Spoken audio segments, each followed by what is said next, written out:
মানুষ মাটির তৈরি, এটা কোরআন হাদিসের দ্বারা সুস্পষ্টভাবে প্রমাণিত। মানুষ মাটির তৈরি, মানুষ মাটির তৈরি, মানুষ মাটির তৈরি। কিন্তু এই কথার ব্যাখ্যা আছে তিনটা। বলুন, মানুষ কিসের তৈরি? মাটির তৈরি। এর ব্যাখ্যা আছে কটা? তিনটা।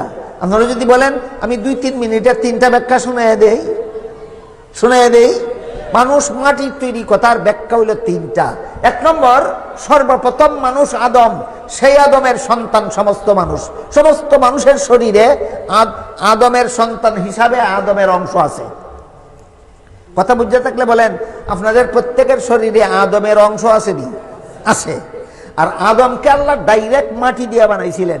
কাজে আদম যেহেতু মাটির তৈরি, আদমের অংশ আমার শরীরে আছে, তাই আমার শরীরটাও মাটির তৈরি। এটি হলো মানুষ মাটির তৈরি কথার এক ব্যাখ্যা। মানুষ মাটির তৈরি কথার 2 নম্বর ব্যাখ্যা হলো যে 2 বিন্দু পানির দ্বারা সন্তানের দেহ গঠন হয়। বাবার শরীরের 1 বিন্দু পানি, মায়ের শরীরের 1 বিন্দু পানি। এই 2 বিন্দু পানি মানুষের খাদ্য থেকে উৎপাদন হয়, আর মানুষের সকল প্রকার খাদ্য মাটির থেকে উৎপাদন হয়। সুতরাং বাবার শরীরের 1 বিন্দু পানিও মাটির উৎপাদিত খাদ্য থেকে তৈরি হয়, মায়ের শরীরের 1 বিন্দু পানিও মাটির উৎপাদিত খাদ্য থেকে তৈরি হয়। সুতরাং মা বাবা 2 জনের শরীরের 2 বিন্দু পানি দিয়ে সন্তানের দেহ গঠন হইল, এর মানে হইল মাটির থেকে তৈরি হইল। এটা মানুষ মাটির তৈরি কথার 2 নম্বর ব্যাখ্যা।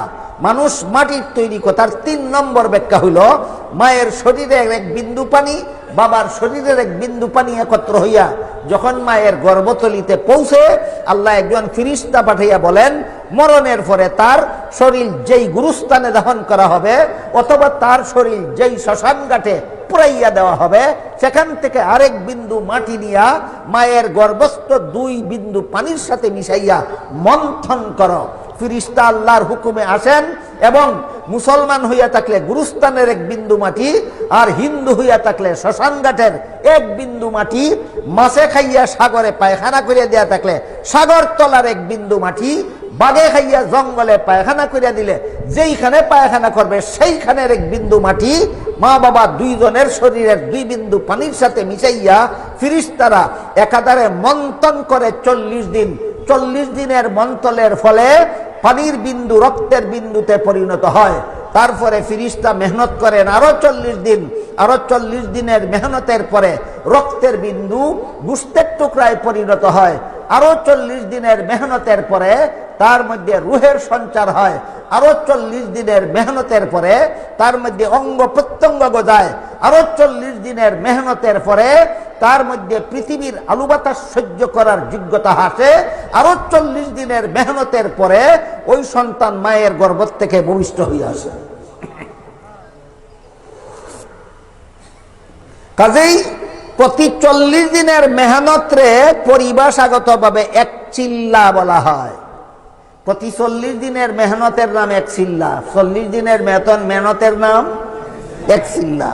তাহলে প্রত্যেকটা মানুষ মায়ের গর্ভে কত চিল্লা দিয়ে আইল? পানির বিন্দু গেল প্রথম 40 দিন 1 চিল্লা, রক্তের বিন্দু গেল দ্বিতীয় 40 দিন দ্বিতীয় চিল্লা, গোশতের টুকরা হইয়া গেল তৃতীয় চিল্লা, প্রাণ সঞ্চার হইয়া গেল 4র্থ চিল্লা, অঙ্গ প্রত্যঙ্গ গজাইয়া গেল 5ম চিল্লা, আলু বাতার যোগ্য হওয়ার জন্য গেল 6 নম্বর চিল্লা, আর ভূমিষ্ঠ হইয়া আসতে দেয় আর 1 চিল্লা। প্রতিটি মানুষ তার মায়ের গর্ভে 7 চিল্লা দিয়া দুনিয়াতে আসে। আইয়া কয় চিল্লা কই ভাইল? আইয়া কি কয় চিল্লা কই ভাইল?